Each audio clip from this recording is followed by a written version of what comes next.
Hey everyone. Hey Jane. Oh yeah. Yes, yes, yes, yes, yes. Hey Jane, sweetheart, sweet light. Of course, that is spiritualized. Hello everyone. This is W, aka William, host of the High Art on the Edge page.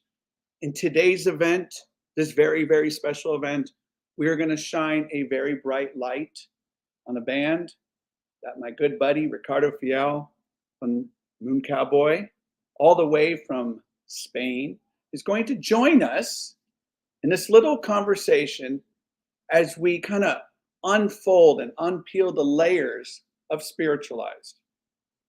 And we're going to talk about specific albums that have had an impact on our lives, concert experiences. During this conversation, we want to hear from you as well. Type in anything related to our conversation, an album, a song, a memory, merchandise, anything that you would like to share, all good. Before we begin this conversation, this is a surprise event. What does that mean? What that means is maybe during this conversation, at some time, we might have a very special guest or two that will barge through these doors and share a tale of theirs related to their spiritualized experience. You never know in a surprise event. Okay, enough from me. I want to bring in my good online friend, Ricardo Fiel. How are you doing, my friend? I'm good. Thanks, Cheers. Sylvia. Cheers. Cheers. So, It's later here, so I can do this one. can you just let the audience know who you are, what you do, and your first taste? Yeah. Yeah. So I been in a lot of bands throughout the years. I currently play by the name Moon Cowboy. Um, Kind of a shoegazy dream pop solo act at the moment. Um, I'm based out of Portugal, so it's close to Spain, but it's Portugal. I'm feeling a very Spanish vibe today, actually. So that's why I'm drinking beer and stuff. It's super hot. It's super hot around here. And my first band was called Phase. We were, I think, 19 actually. We were called Phase. Yeah, we were 19 when we went to London and Brighton to do our first record through Universal, and Universal thought we were going to be the next U2. So we kind of had an unlimited budget, which for 20-year-olds, that spells disaster all over the place. But long story short, so the name of the band Phase came from the Spiritualized record Pure Phase. And our producer was Darren Allison, which also worked on, among others, Ladies and Gentlemen, We're Floating in Space, which for me personally has the song of my life. But we'll go there in a while. Okay. In a nutshell, that's how we got here today. And the last time we spoke, remember the cosmic connection. You had as a Ladies and Gentlemen, I think it was a vinyl record that was wearing a Spiritualized T-shirt, and this was not planned, right? I do remember that. And I'm so glad we connected to set up this event Yeah. because I know how impassioned you are about the band's work and the history.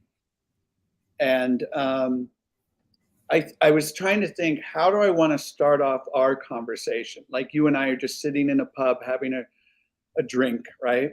And just enjoying what we're about to go through here. And I was thinking and thinking and thinking. And I want to start off our conversation this way. I want to throw you a zinger here. Okay. Okay. Then we're going to dive deep here. in one word, you only get one word, how would you describe the impact Spiritualized has made on your life? One word. Hmm. And if you want to think about that throughout our conversation and tell us at the end, that would be awesome too. No, I think I can say it now. Okay. Meditation. I have a feeling that word's going to come up from time and time again. I like that. Mhm. Thank you. Okay, let's launch into our album, shall we? I want to read you Mhm. some albums that came out in 1992. Okay. Suzanne I have Vega, this. Yeah. 99.9 degrees. We have Sugar, Copper Blue. That is one hell of an album. The Lemonheads, It's a Shame About Ray. Mhm. Uh, Disposable Heroes of Hypocrisy, San Francisco band, became Michael Franti and Spearhead. A few more here for you. The Orb, UFO Orb. Yeah. Yeah. How do we forget? We cannot forget PJ Harvey and Dry. Mhm. REM, Automatic for the People. Now, let's talk about this little 92. dreamy one, huh? Okay, Laser Guided Melodies. My first entry point for this album was actually from a friend of mine. I was going to a community college, and he was kind of my go-to music buddy. We would go to shoot concerts together in San Francisco. And he said, "Hey, you need to check out this album." And I said, "Okay, great." He goes, "It's not what you're expecting." All right. And I said, "Why?" He goes, "Just pay attention to the transitions." I didn't know what that meant. So then Mm. I was listening to the album and this album, like, what's he even talking about? And then it hit me. This album is the start of the transitions between songs and how they're all threaded together rather than stopping, pausing, waiting for the next track. And I love how it just bleeds from one song into another. Yeah. So, with laser guided melodies and the awesome artwork, tell me about your feelings regarding this album.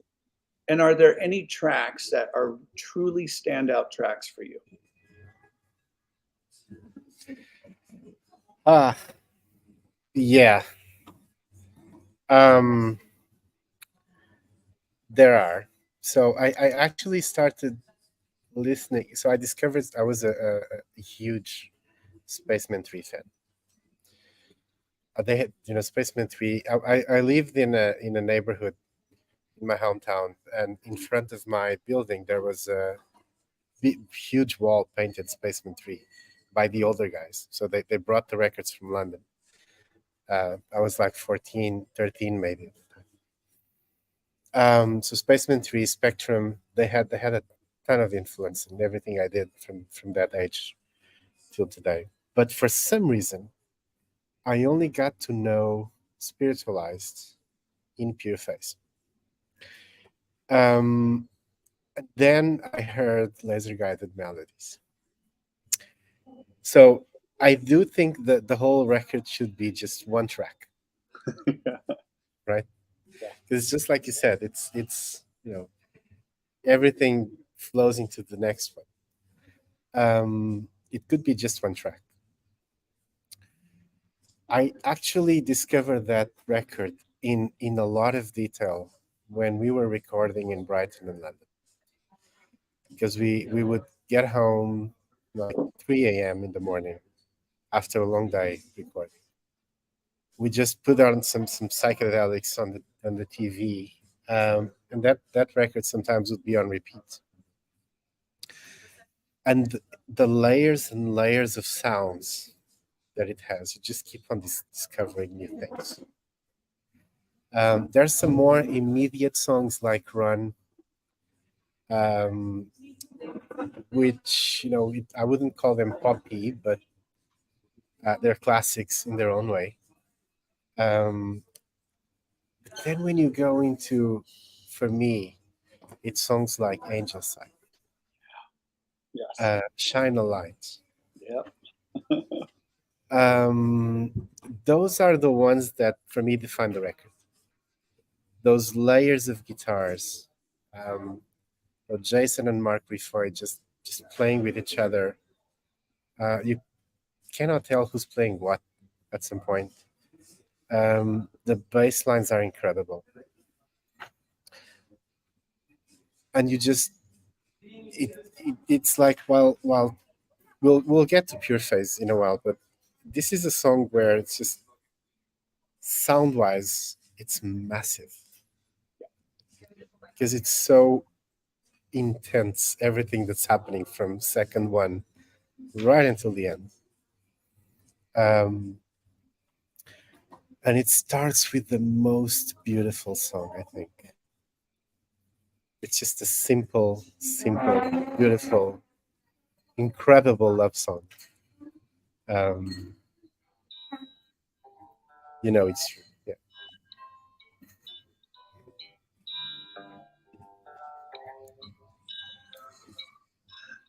In the exploration of this band, Yeah. so many of Spiritualized albums begin with this song that really sets the tone, Yeah. and it builds in crescendos in a way that you think you have it figured out, but then he'll kind of, or they will pull the rug underneath you. And you're like, holy shit, I didn't see that coming. Yeah. And Yeah. I'm glad you mentioned that because it's true. It's very, you get this tender ballad, almost, sweet sound. And then it just kind of, Yeah. it's a very cosmic experience. It is. Yeah. For And me, even songs. Go go ahead. Go ahead, ahead. No, Step go into ahead. the Breeze. Yeah. Um,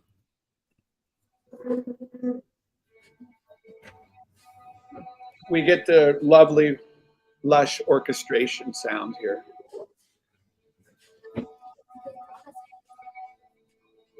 And I think at that time, when in 1992, I was at the community college, as I just mentioned. So my brain was starting to open up to these different interpretations of sounds. And I just happened to be like, okay, I'm ready for this. I'm fully ready to embrace this style of music. And I will say, I think I saw them on the roller coaster tour.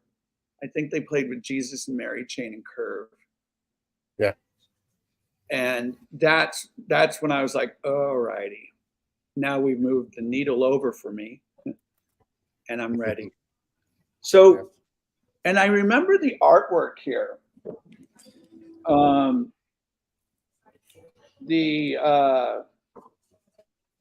and I just remember staring at this. I had it on CD, so I remember just kind of staring at it and staring at it. And I remember on the CD that, at least on my version, the tracks were in different colors. Did you have? I don't know if you had that. The titles were in different colors. Can't Not, remember. not I sure. know mine is black with the white figures. Okay. That's the one I have, but I can't remember. It's pretty amazing that this is their first brick in the road. This album. Yeah, and when you saw them live, so when they go into a song like Smiles, um, the live version is just completely different to the record, right? So the record is kind of hazy, lots of stuff going on, but you kind of drifting in space. And then live, you get all those heavy drums, bass, guitars, everything just turns into a rock kind of thing. Um, and that's how I love how the songs can be what they are on the record, but they can also mean, they can be a totally different thing. There is a really good live record around that time called "Fucked Up Inside." I think it was a mail order only something. I have it actually, and it's mind blowing. I think it has the best ever version of Angel Side that I've ever heard. Ooh, I got to hear that. It's really good. Okay, so favorite track? Is it Angel Side? Hard to tell. I mean, between that, Smiles, Take Your Time is also a good one. So many. But I'll go with Angel Side. Okay. Could be that. All right. I love it. And for me, Step Into the Breeze. And if you can find, there's I wish I had, I'm actually not in my house. I'm in a different place right now. But there is a great, it's not BBC session. What is it? They did some in-studio sessions things from 1994, 95. And it is incredible. It's just amazing. So it has a great version of that. Step Into the Breeze is my favorite. Okay, 1995. You ready for this? Fugazi, Red Medicine. Sonic Youth, Washing Machine. Yeah. Moby, Everything Is Wrong. That's a hell of an album, by the way. The Chemical Brothers, Exit Planet Dust. Let's do a couple more here. Pulp. Another PJ Harvey. And of course, here we go. Here we go. We're going to get some Pure Phase. I'm going to share my first go around with this album, and then I'll let you share, and we'll pick some of our favorite tracks here. So I was so pumped for this album, and I bought it when it came out, and I listened to it nonstop. And one night, it was like around 11:30 at night, I turned off all my lights in the bedroom, and I challenged myself. And this is how I challenged myself.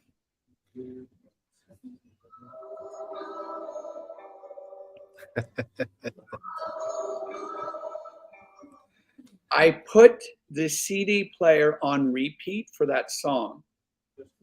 And some people have already heard me tell this, so I apologize if you've already heard this before. I had that song on repeat, and I put myself down on my bed. It was pitch black, and I listened to it probably 28 to 30 times straight. And there was no hallucinogenics, nothing. And I just wanted to immerse myself and see what different sounds I could pick up.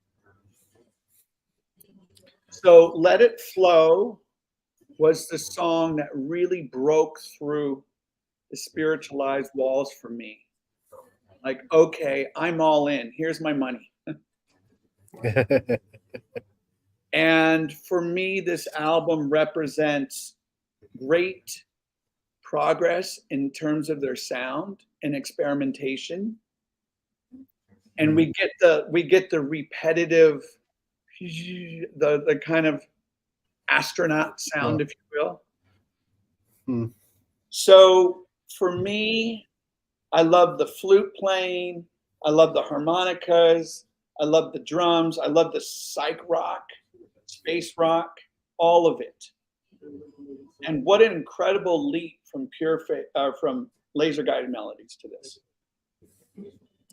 So your turn to share. Yeah. You know, before we go there, the on repeat thing. But I'll have to put a small, how do you say, disclaimer. Not disclaimer, because I don't want to talk about it. I have to jump over the slightly illegal substances. But when we were in the band I was in, Phase, we were in this apartment and we were throwing a party and we played the first Mojave 3 record, and we just let it in repeat all night long. And there were some guys who were DJs at the local club, which is really big. So everyone just kept on coming in, and the whole record was on repeat for the whole night, Mojave 3. And they forgot to go to work at some point. So the sun started coming up, and the same record was still on, and they go, "We skipped work." Whoops. Anyway, this was long time ago. So yeah, I mean, Pure Phase. I love how you mentioned "Let It Flow," because when I was just driving, so I'm not at home as well. Um, I was just on a 20-minute drive here, and I just put Spiritualized in random. And at some point, "Let It Flow" came up, and I thought if I was to do a Spiritualized gig, this would be the opener, because that sets the tone for everything. Like, um, so brilliant choice, Mr. Dubia. Yeah, I heard the first time I heard them was Good Times in a volume compilation, the CDs we had back in '95. And it had Good Times. And I remember hearing it and going, "Whoa, this is the guys from Spaceman 3. I haven't heard them before." And I loved it. I loved the whole bluesy, spacey thing. But then when I got to the record, the songs that really got me, obviously, Good Times, Lay Back in the Sun, those are classics for me. But it's the the softer ones, Yeah. like the slide song. The slide song for me, I wrote a song trying to sound like the slide song. Plain and simple. Spread Your Wings. It's one of my all-time favorites. Because and that's why I said meditation a while ago. They take me into this state of you're feeling something and you're kind of levitating away from earth, and they're just perfect. And while laser guided melodies were layers and layers of sounds and they were all kind of meshed together, Pure Phase, you can hear everyone playing exactly just one note, and that one note makes the whole difference in a song. Brilliant record. I think I love all the songs there, but for me it's the softer ones. I'm glad you said that because in my notes, I've heard this album many, many, many times, but I'm always catching new things. And I actually put in my notes here.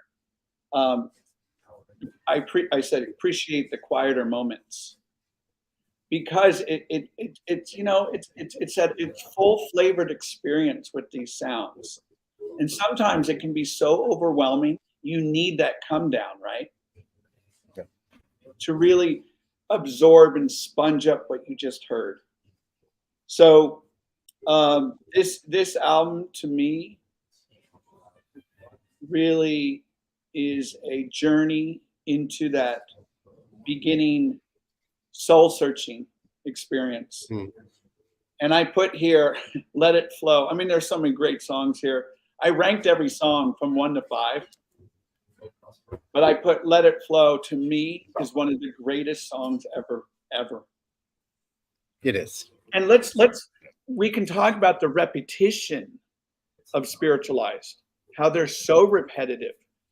And I Mm. love that. It's very much like an LCD sound system, just Mm. driving and pounding the crap out of you. It's like, no, I don't care if this is 9 minutes of the same thing. You're going to find something new. Okay. Now we're going to move in just in the interest of time. 1997, I was at Cal Mm, Poly, San Luis Obispo. Radiohead that year, right? Princess yeah. Diana. It was a crazy year. Mm, And this was the album that people were just salivating, could not wait. And you're thinking, how the hell are they going to top Pure Phase? What's he going to do next? Well, we get the juggernaut. mm. And I don't want to speak for you, but if I had to guess, this is your baby. This is the one that. So I don't really want to talk about it. Other, I'll share some of my favorite songs. I want to hear you express your love for this album.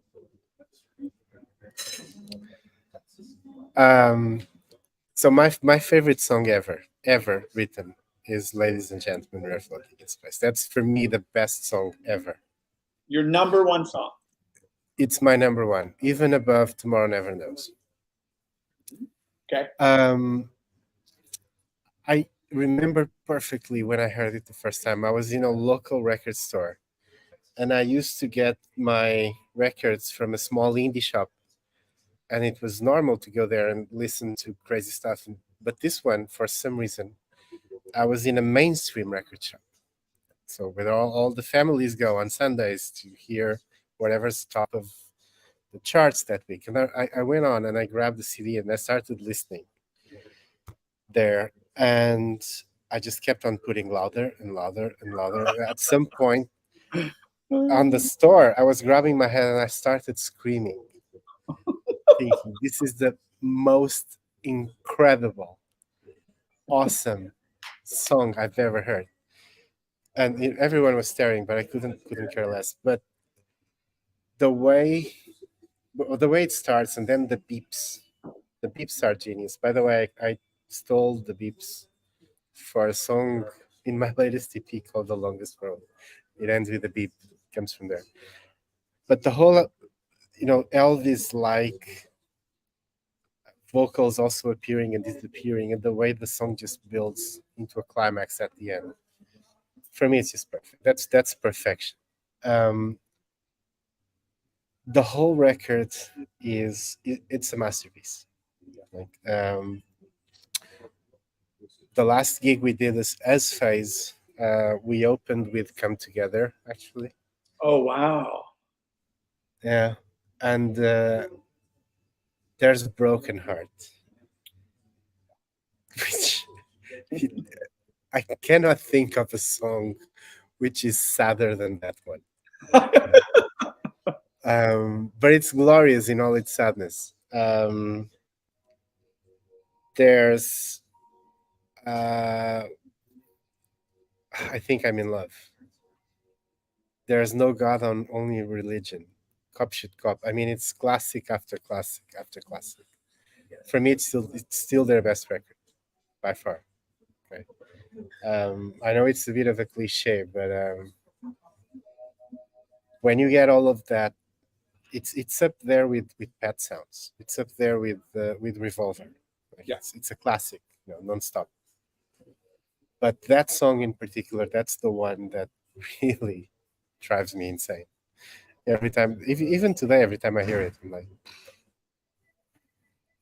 how do you write one of these things? Like, There's so much going on here. And I'm not an artist, right? I'm no mm, musician.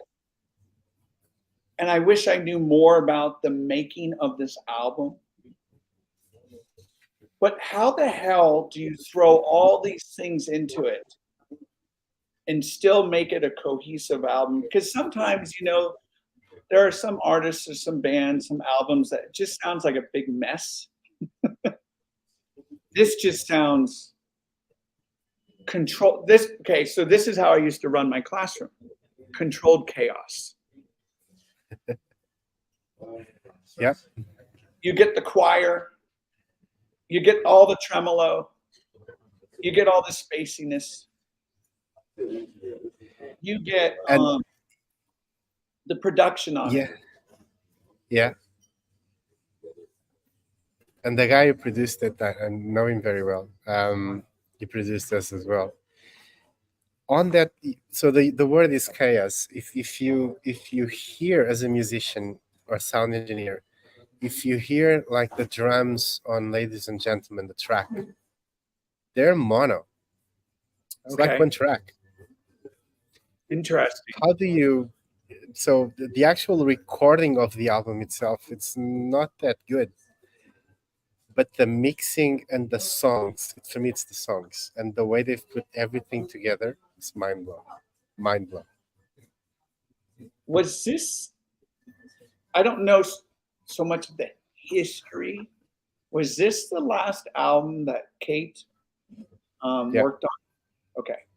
I think so. Okay. I'm sure someone will correct us.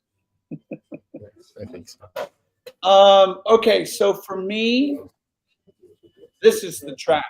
I mean, I agree with you, ladies and gentlemen, but this is the track for me.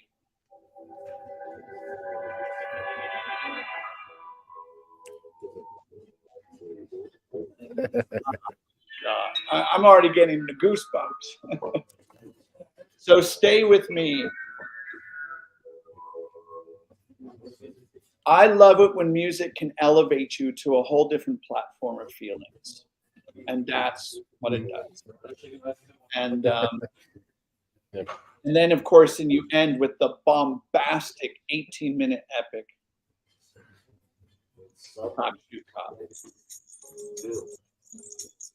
That's right up there with Nick Cave's Staggerly, Mhm. right?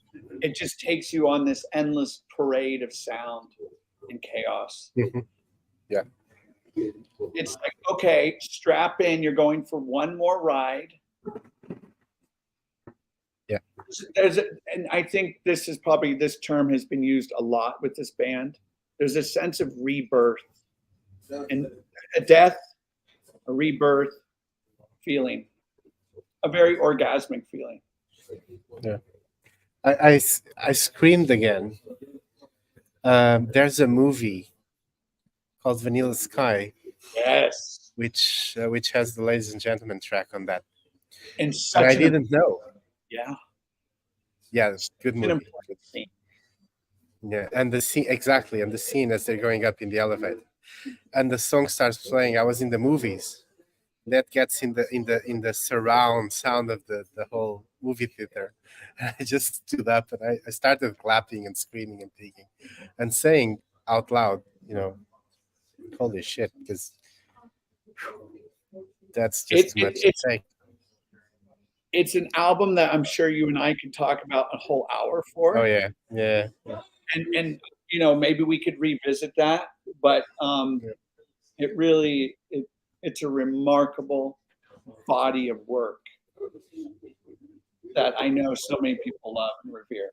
All right, we're going to move to 2001 here. We have Mm, Radiohead, Amnesiac, The Strokes, Is This It, which a lot of people love, Bjork, Vespertine, Gorillas, and then we have Let It Come Down, right? This album it's interesting because I'm sure in the spiritualized camp, it's very divisive. Some people love it. Some people are like, ugh, what happened? And some people go, okay, I can appreciate different moments of it. What's your feeling on this album?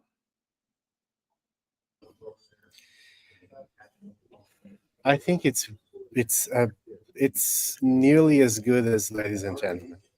Oh, Super close. Okay. wow. Because how do you write a song like "Don't Just Do Something" or anything more? Or what was the other one? The single "Stop Your Crying." Yes. Um, for me, it's a classic. And even the instrumentals. I remember the anything more instrumental. It's just one of those you can leave in repeat. I think there's not a lot of noise going on. It's more polished kind of record, if my memory serves me well, was Abbey Road, Yeah. maybe, with a lot of people. I know there was, remember reading about it, there was a lot of people involved. For me, it's the songwriting. I mean, there's classic after classic after classic. It's not as revolutionary, I would call it, as Ladies and Gentlemen. But in terms of songwriting, I think it's actually better. Okay. Some of their best songs are on that record. Wow. My Okay. my humble opinion. My I humble opinion. I really like it. So there's a What's track. yours?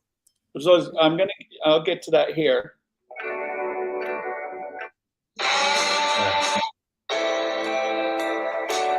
Hold on. Here it is. Don't just do something. So, quick little story on that song. Hmm. I was teaching fourth graders. We do a lot of music in the classroom, and we would do one new song a week, and we would play it every morning and have the lyrics for them.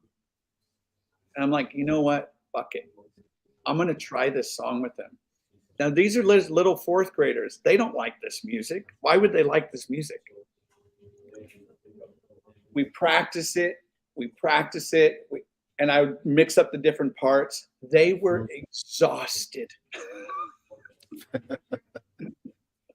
It took them 2 months every day. And the song's 7 minutes long. Finally, we broke through. And I split them into 2 parts. I had the girls over on one side and the boys. And I said, you know what? Stand up with your lyrics. I had them on sheets. And that made all the difference because it came together like a choir. Wow. Because before that, they were sitting down in their chairs. And when they sat up, that changed the entire feel of that song. So that's my recollection, my memory with this album that I'll always take away. I think it's a very good album. It's, I think it's a little bit more hit or miss, a little bit up and down. But overall, I agree with you. I like how you still retain the spiritualized sound, but now he's starting to push it into that more gospel feeling. And so that is my number one song. Don't just do something. Yeah. All right. Really good.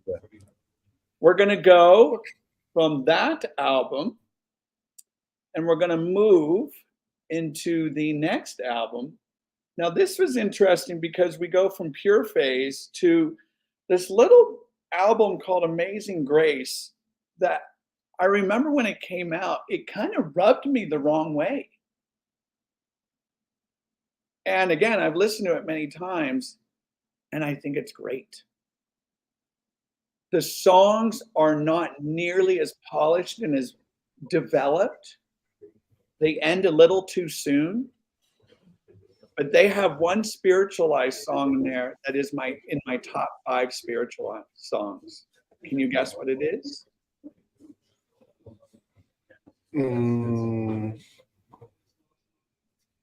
I'll give you a clue. It has the word Lord in it. Oh, the Lord let it rain on me.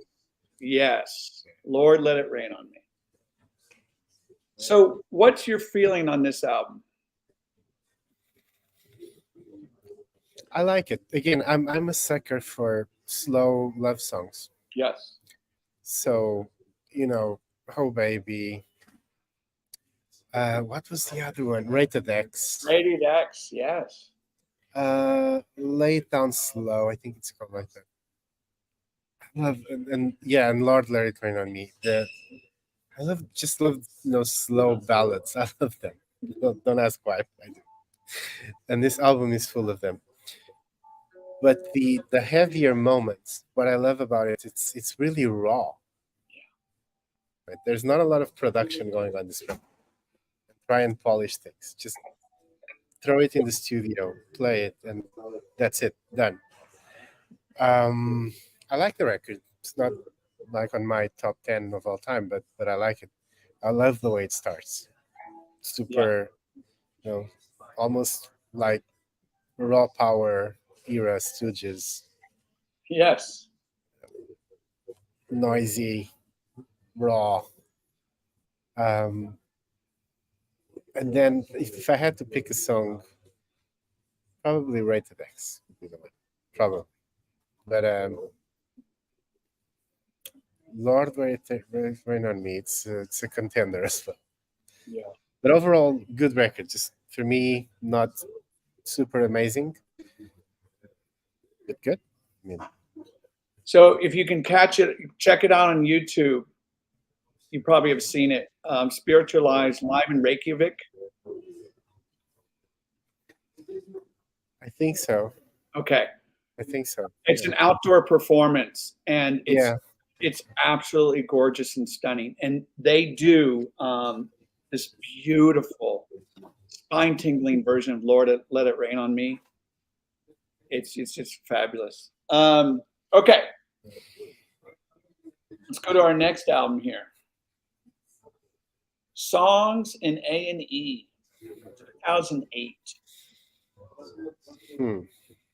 I'm just going to get it over with right now. I will say it right now. Yeah. Some people love this album, and some people go, and I'm one of those. It's an album I have had a hard time getting through. And there are some obviously wonderful elements to it. There are some amazing tracks. There's something very cold and sterile to me about this album. And I don't know what it is. I can't put my finger on it. But it is my least favorite album by theirs. Could be. Yeah. What are Could your be. thoughts? Yeah, could be. I love the harmony bits. Like those little interludes they've put between the songs. But there isn't a song that I can just name out of that record. So I haven't heard to that actually a long, long time. So I guess I just at the time just listened to it and remember loving the interludes, the harmony bits, and that's about it. And I It's also saw them live around that period, and they weren't so good, to be honest. I have seen much better since then. okay. They do a song in here. It's called "I Got a Fire."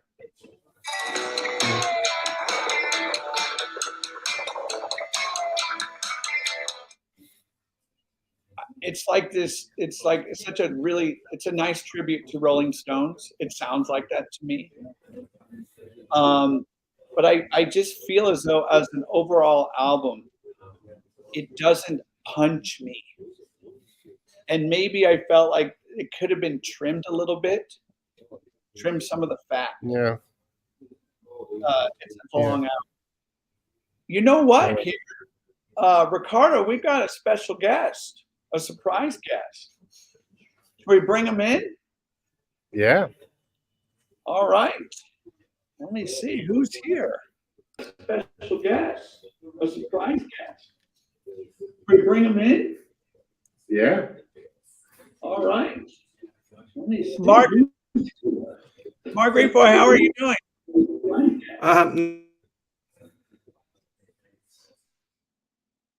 Uh-oh. How are you doing? Not too bad, thanks. I better warn you, my signal is not very good. Oh, that's okay. Such a pleasure to meet you. My name is William, and you know Ricardo. Yeah. Hi, William. Hi, Ricardo. We haven't met before. Hi. We haven't met before, other than the records I listened to. But thanks for being here. Yes. Nice guitar on the background. It's such a pleasure. It's such a pleasure having you, and thank you for your time. As you've probably been hearing, we're taking a deep dive into spiritualized work. do you mind sharing us kind of your experience under this spiritualized work? Yeah, sure. It's a long time ago. We were very much in our own little world, really. When there wasn't a massive amount of communication. Obviously, we would be guided by Jason. He would come up with the bare bones of the songs, and a lot of the time we'd just be playing away in our own little world, and we translate that to the stage. And but it was very, very well thought out, but at the same time it was very free form, and yeah, a kind of blend of the two, really. Do you mind sharing kind of your responsibility in the band work? As far as instruments, like what did you bring to the table? Very simple guitar playing. And how did you get asked to be part of that experience? Did you know Jason, or like what how did that come about? I first saw Spacemen 3 in a little pub in Northampton in August 1985. So, my God, it's nearly 40 years ago, 38 years ago. And they were fantastic. It was just Pete, Jason, and Natty. And there was no words. They were just amazing. I'll never forget it. And I think it had the same effect on a lot of people at that time. Pat Fish was at that very same little gig, Jazz Butcher. They blew everybody's minds, and I was a big fan from then on. And then I went to see, because my friend Johnny was the last drummer in Spacemen 3, Johnny Mattock.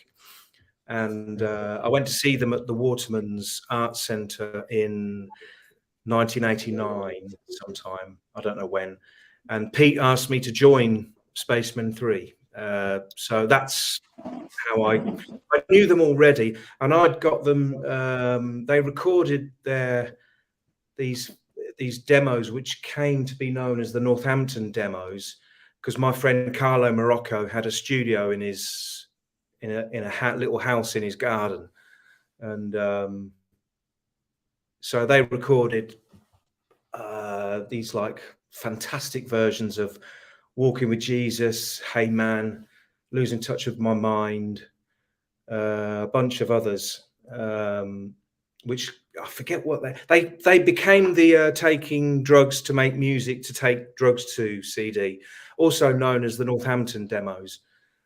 Not actually recorded in Northampton, about 6 miles outside of Northampton, but so yeah, I put them onto that guy with his studio, and they liked the vibe out there.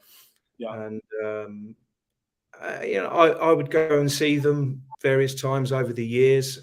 And then Pete asked me, when I went to see them at the Waterman's Arts Centre, Pete asked me to join them as an extra guitarist. It blew my mind. I thought, why is he asking me? I've already got a guitarist, Jason. Why do they need another one? But I was only in them for a few months. I think we did 3 or 4 gigs. The last one was the Reading Festival. But with the extra guitar, it did beef up the sound, considerably. But even though I was in them, I don't really think of myself as a pivotal member of Spacemen 3 at all. I was just totally blown away to be asked by Pete to add to the sound, and yeah, it was great. So when go ahead. When they when the band dissolved, well, dissolved isn't the right word, but when Spacemen 3 ended, Spiritualized carried on, and Jason asked me if I would carry on playing with him in this yet to be named band. So that is how I became involved with Jason and Spiritualized. So I have to ask you, if you don't mind, when you hear Laser Guided Melodies now, or any of the albums that you lent your musicianal prowess on, do you still have that great feeling of like, wow, we really accomplished some amazing shit here? No, I never thought that. Oh? To me, it was work. It was obviously I like it, and when we were doing it, we were totally absorbed in it. All of us, we were absolutely totally into it. But I had no idea I'd be talking about it 30 odd years down the line. It's just such a. I'm constantly surprised by how much it means to people. I mean, I like it. I think it's brilliant. And I'm really proud to be a part of it.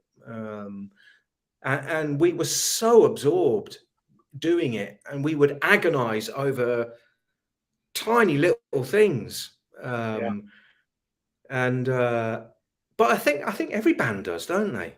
Every band has their own mojo and aesthetic, and we had ours, but a lot of it was instinctive, and a lot of it was telepathic almost, without sounding too out there.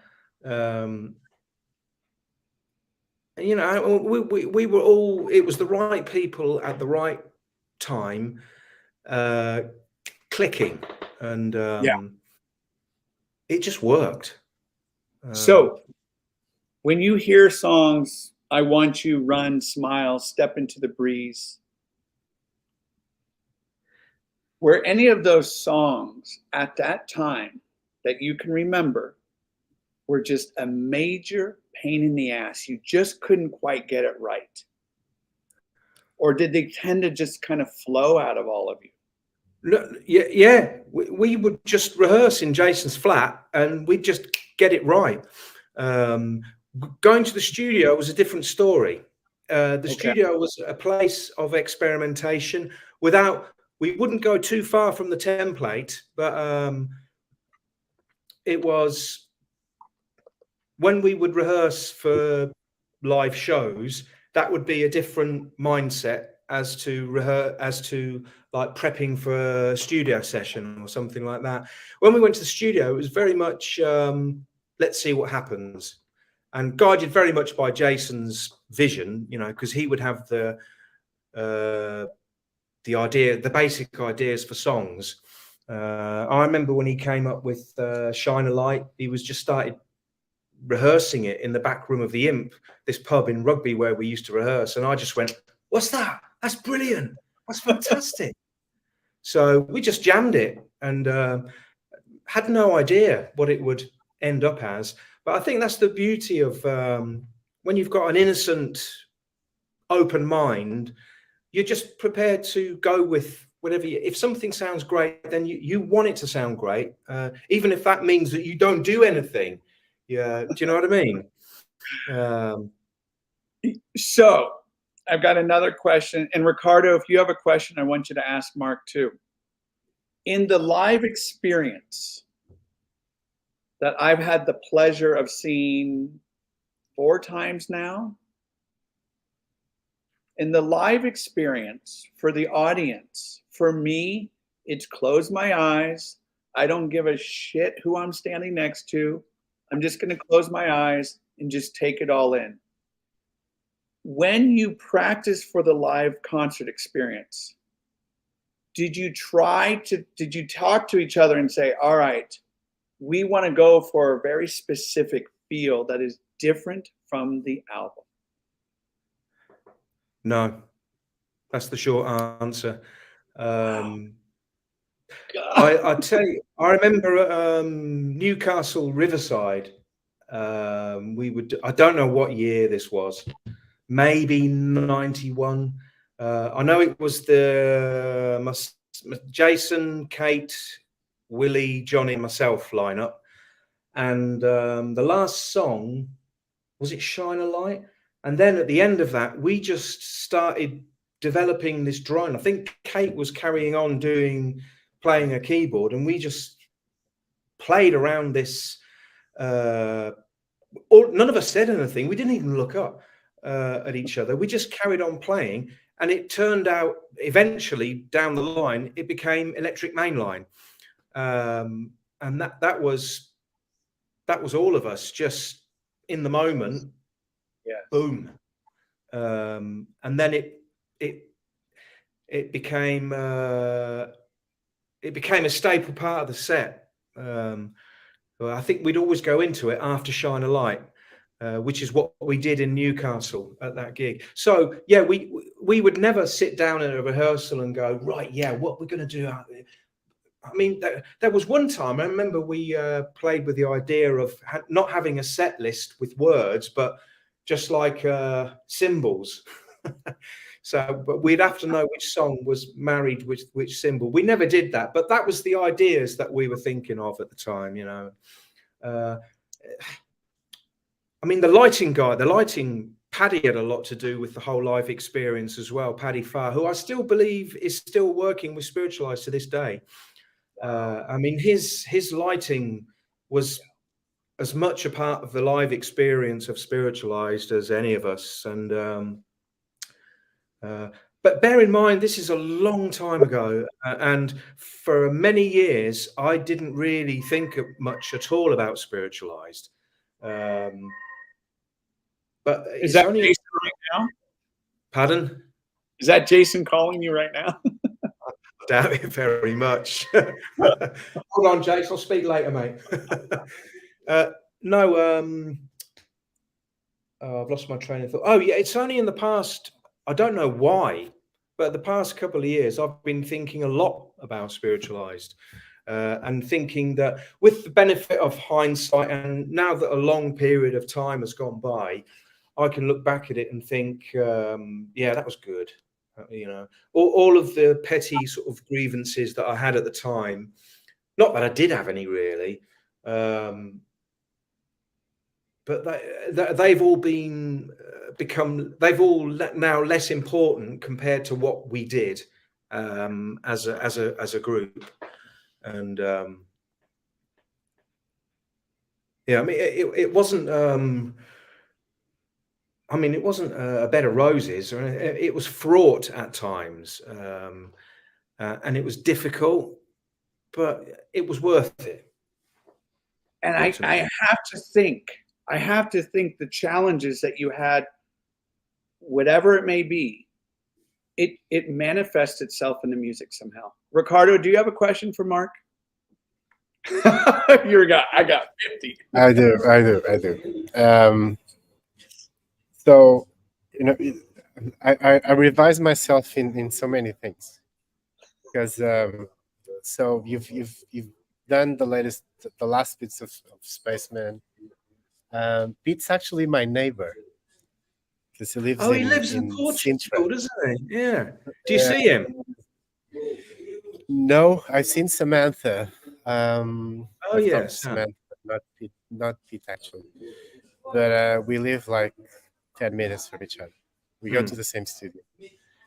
But Spaceman 3, then Spiritualized, and then Slipstream, which I would love to go there in a while. You know, all of these years, you were just saying, when you look back, it's not a bed of roses and stuff. I don't know if you were listening to the conversation, but when I was around 19, 20, was in a band. We went to London, made a record. Universal threw a ton of money to small kids. We got Darren Allison, which later did Ladies and Gentlemen to record it.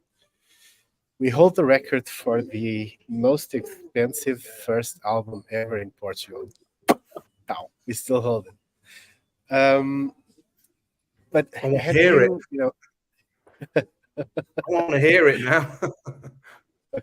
I'm not so proud of it actually. I think it. Well, I won't go into that now, but it's a bit too polished for what we try to do. Um, but did you think when you were doing those records like laser guided melodies, we touched upon fucked up inside as well some time ago. That more than 20 years later, actually way more, like 30 years later, they would still have such a massive impact in what's happening in music at the moment. Did I think that? No, I had no idea. No idea. I think because we were just too involved in it. And if we, at the time, if we started going, oh yeah, in 20 years' time, they will know what we're doing. We were doing it for the moment then. It was then that we were doing it for. It wasn't like 20 years in the future. It was, I mean, I think it's fantastic that people down the line think it's, it is what it is. And I'm so honored that people think like that. I mean, I did have an idea that, it wasn't going to be a fly by night. People would forget us in a couple of years. I knew that wasn't going to be the case, but I didn't think that people would be as into it as they are so far down the line, and hopefully it will be like that forever. I think it's testament to the fact that we were honest in what we were doing. We weren't blinkered by we weren't doing it for money or fame or anything like that. It's just a genuine obsession with sound and guitars and studios and our influences. We weren't all influenced by the same artist, but we did have a bedrock of powerful influences. And yeah, does that answer your question? It does. So quick question here, because we've seen interviews and stuff where some names usually come along as influences, like the 13th floor elevators and others. But this is more on the Jason side. So what were yours? My influences. Those guitar sounds are amazing. Oh, thank you. I'd have to say Slade were my first love as a band. That's when I was 12, 11, 12, 13. When I was 13, I got into the Beatles, and I love them to this day. And then punk came along, and I absolutely was floored by the first Clash album, loads of punk records. Then I got into the blues, Elmore James, Robert Johnson, blah, blah, blah, Muddy Waters, all that. And it was only when I met Jason and Pete that I heard of the 13th floor elevators and the electric prunes and stuff like that. And then I subsequently got into them after being, informed about them by Jason. I mean, Jason and Pete and all the guys in rugby, they had a vast encyclopedic knowledge of obscure underground 60s stuff. And it was just like an education, But I also love Kraftwerk. I've loved them since I was 17. Absolutely love Joy Division, New Order, the Clash. I said the Clash. Ricardo, you and I are just smiling.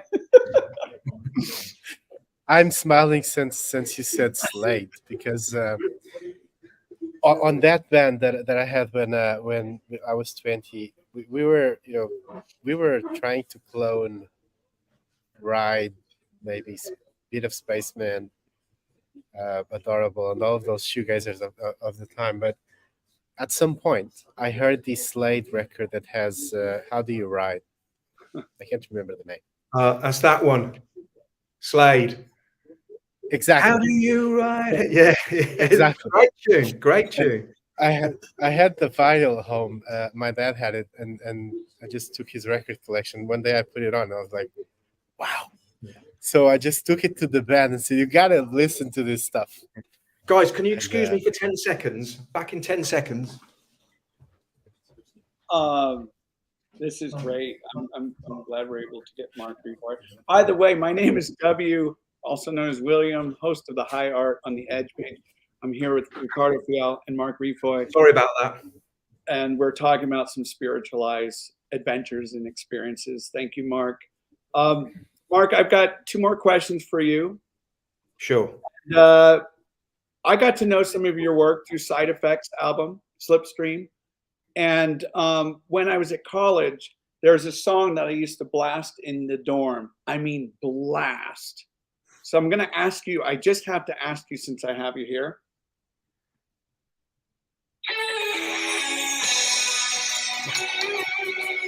Okay, so this is Come Back, but here it comes. I have a question.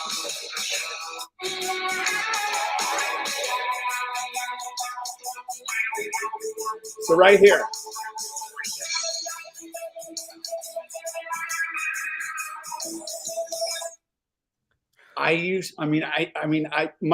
My roommate would get so annoyed with me. He's like, not that song again.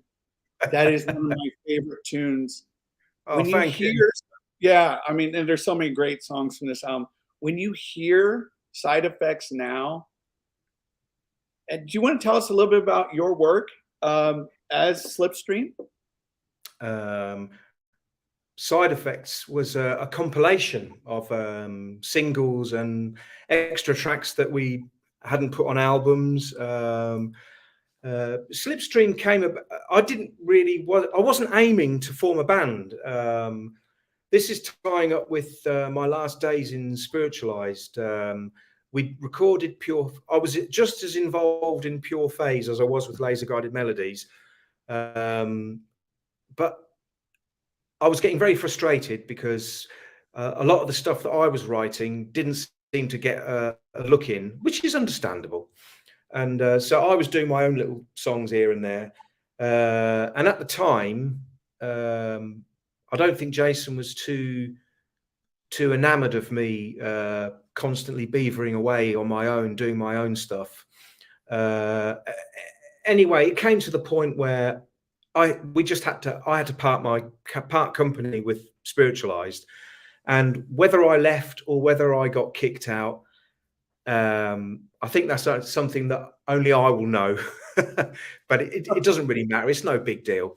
But anyway, the guys at Shea heard my demos, and they said, "Oh, we'd love to put out a song called Sundown as a 7-inch." So I was just blown away that. And they only got hold of the demo by accident. They saw the cassette tape lying in somebody's office. Somebody who'd listened to it thought, I don't like that. And Nick and Vanita saw the cassette and they said, "Oh, who's this?" And they said, "Oh, it's some guy who was in Spiritualized." And they went, "Oh, can we borrow it?" So they took it home, listened to it, and they got in touch with me and said, "We'd like to put Sundown out as a single." I said, "Oh, fantastic. But you've got to have a band."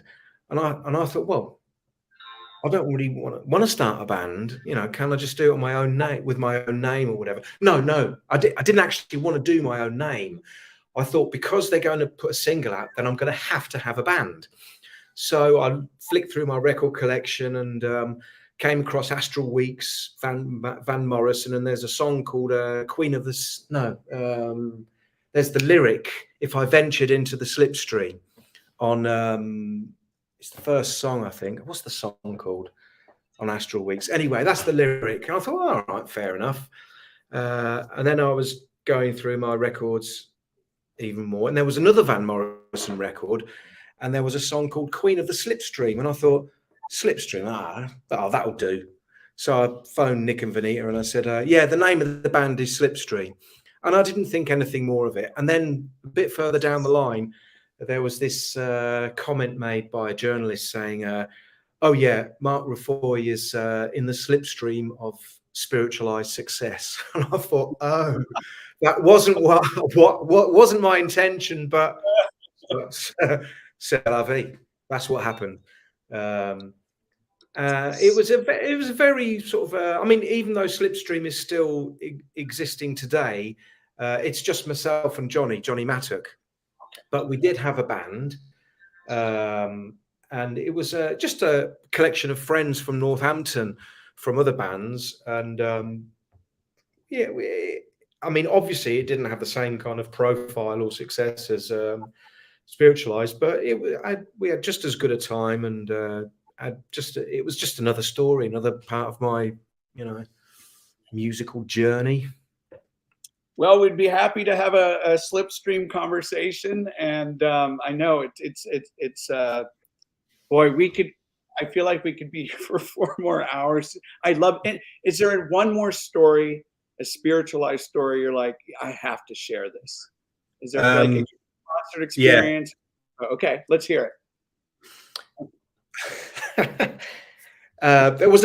We had a lot of fun in Spiritualized when I was with them. A lot of, I mean, there's this image that we are very sort of like po-faced, serious on stage, but we had a laugh.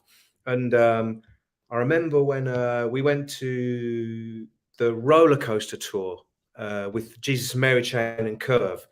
Yes. And we went to Chicago, and we were playing this, was it the Agora Theatre Ballroom? Anyway, it was a big gig in Chicago, and Jason was, he was a bit edgy, and he wasn't happy with the tour manager. And he said something like, "Oh, I want to go home." And I just thought, "Oh no, we can't do this." Anyway, myself and Jason we got a cab into to a music shop, a nearby music shop, to get guitar strings or whatever and stuff like that. And I thought I was going to try and cheer him up or something. And anyway, we got to this music shop, and there's a whole display of I think it was Boss effects pedals. There must have been about 50 of them. And I said, God, you know, and some guitar, some instrument was wired up to it, but there wasn't somebody playing a guitar or anything like that. So I turned one on, I turned another one on, Jason turned a couple on, and I can't remember if it was me or him, but we both thought, I wonder what it would sound like if they're all on. So we just pressed every single pedal on, and this just massive cacophony just ripped the place apart. And this guy who worked there came over, and we tried to turn it off, but we just could not turn it off. We would go, "Oh God, what have we done?" Anyway, this really irate guy came over, and he just flicked a switch, and he went, "Don't do that again, man," or whatever. So that kind of like cleared the air, really, and we went back to the gig and had a great gig, and it seemed that Jason was all right after that. So yeah, we had a good tour. How do you have your hearing intact? Oh, that's another thing. Yeah. The question is, do you have your hearing intact? Luckily, yeah. I mean, I've got a bit of tinnitus. Actually, if I think about it, it's there all the time. But it doesn't really bother me. So it's not as bad as it could be, thankfully. I wear plugs now if I'm doing a gig. So yeah, sure. You have to. You know, it happened to me the other day, and I love like super loud stuff. Watching like My Bloody Valentine live without earplugs, because you want to have the experience, right? But I listened. I did some tests, and I listened. So one of my ears is not so good anymore. And the other day, I went to a local band in Lisbon. They invited me to see the rehearsal, and they went, "Do you want earplugs?" And I'm like, "Nah." And they started playing, and they played really loud. And I think I'm old. You know, you've reached I'm old. But that's a really good story with the effects. That is a great story. Ricardo, could you do me? Huh? I just sent you a message on Facebook. Can you just check that message, Ricardo? Mark, anything else you want to share about Slipstream? Anything coming out that we can expect? There is another album, but it's yet to be mixed, yet to be compiled. You know what songs are going to go on it. I'm also working on a covers album with loads of different covers, some unexpected stuff. None of your obscure 60s pebbles garage stuff, unfortunately. You know, can't really do that stuff justice anyway. But there's a lot of stuff on our SoundCloud. I mean, you know our SoundCloud page, don't you, Ricardo? Yeah. So I love how you're still. I didn't know, so I got to know Slipstream when Your Presence, the single, came out with 4 songs. This was I didn't even know it was you at the time. I just got the record, said, "Wow, love the 4 songs." And then recently, I was like, "Wow, Slipstream's still active. There's a ton of stuff on Bandcamp." So I need to catch up. So good for that. I will catch up. Great, thank you. So good to know. I imagine some of those cover songs, Mark, will be either Slade or Van Morrison. Actually, no, I'm not worthy.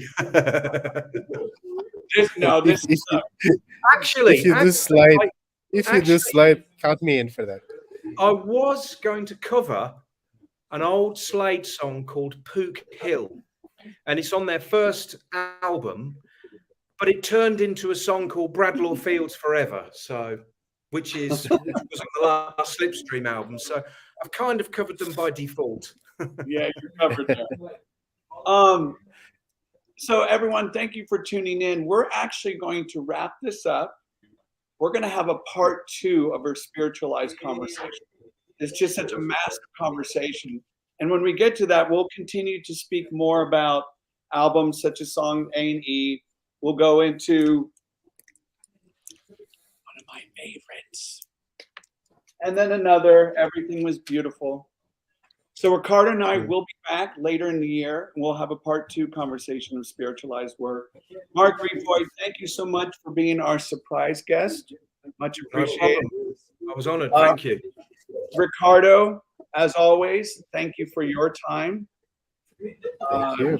I greatly appreciate you sharing your love and enthusiasm for their work, and I'm looking forward to part 2 of our conversation. Ricardo, anything you want to share that you're working on? Go for it. Yeah, I mean, I'm working on the next release. Mark, Okay. do you want to say something? Sorry to interrupt, guys, but I have to go now. Is that okay? Absolutely. Sure. Thank you so much. Cheers. Take care. Bye now. Mark. Bye-bye. Super cool stories coming from him. Great stories. We need to do part 2. We do. Yeah, so I'm working on 2 different things at the moment. So I don't want to do an album yet. Okay. I was just getting a lot of pressure in my head to you got to release this thing and another EP and maybe an album and get a label and I'm thinking, just fuck it. That's the word. Like, no, I'm gonna do music when I want to, how I want to. Yes, I'm gonna add some deadline to it, but it's not gonna be I have to do an album every year or something. So at the moment, I just had this massive creativity thing going on. So I laid out like 7 songs additionally. So now I have like 20 to work on. Okay. There's definitely a lot more music coming from Moon Cowboy this year and next one. What exactly, I'm not so sure anymore because there's a lot of different things. Okay. Can be shoegaze, can be country, can be dance music. This time, I have no idea. Wait, are you saying you're gonna make the next whatever it is, your creativity is just gonna flow into it, and whatever you put out there, I'm gonna enjoy. And it's gonna be I have an album title for you already. Let me hear it. Fuck it. Actually, I had this idea of one day releasing a covers record, just like Mark was saying. And I do have some covers I really want to do. And I started playing with some of them. And I'm gonna title that record the Fuck Playlist. Because it's those songs when you hear them, you go, fuck. Yes. So there you go. I'm gonna do an album called the Fuck Playlist sometime in the not so near future, but it's gonna happen. It's gonna happen. Ricardo, thank you so much for part one of our Spiritualized talk. We will go more into songs in Thank you, A&E, sir. Sweetheart, Sweet Light, and Nothing Hurts, and then we'll wrap it up with Everything is Beautiful. And who knows what surprise guests we may get on at that time. Again, my name is W, host of the High Art on the Edge page. Thank you for tuning in. If you have any comments, feel free to put them in regarding Spiritualized and the amazing, amazing body of work they have produced over the years.